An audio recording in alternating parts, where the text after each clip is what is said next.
When you feel hurt or upset with someone, how do you let it go?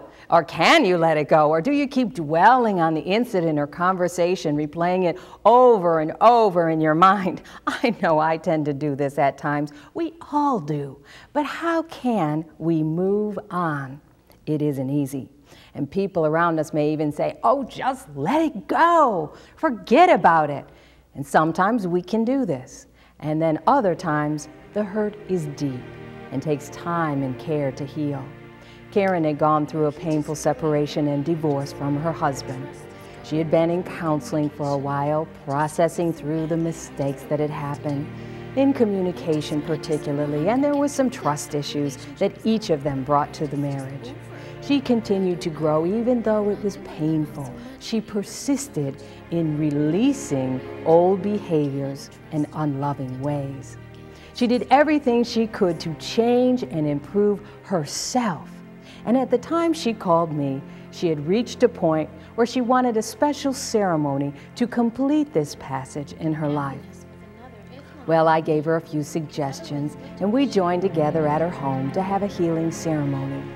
She began by reading a goodbye letter she had written to her former husband, acknowledging the good times and the not so good times that they had together.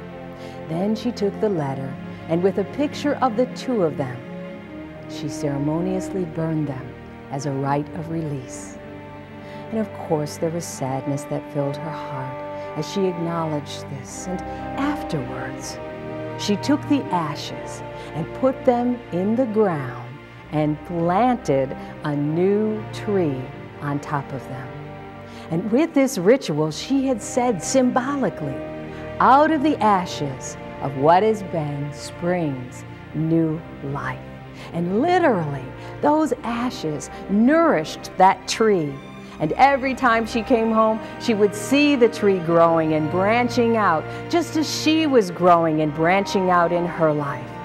And this simple, symbolic experience helped her to heal, to release the past, to honor the relationship, and in a wiser way, continue to grow instead of staying stuck. She marked the passage with a ceremony of release and moved forward in her life. It took time. It took a lot of processing, but eventually new, happier, healthier relationships came into her life. What is holding you back?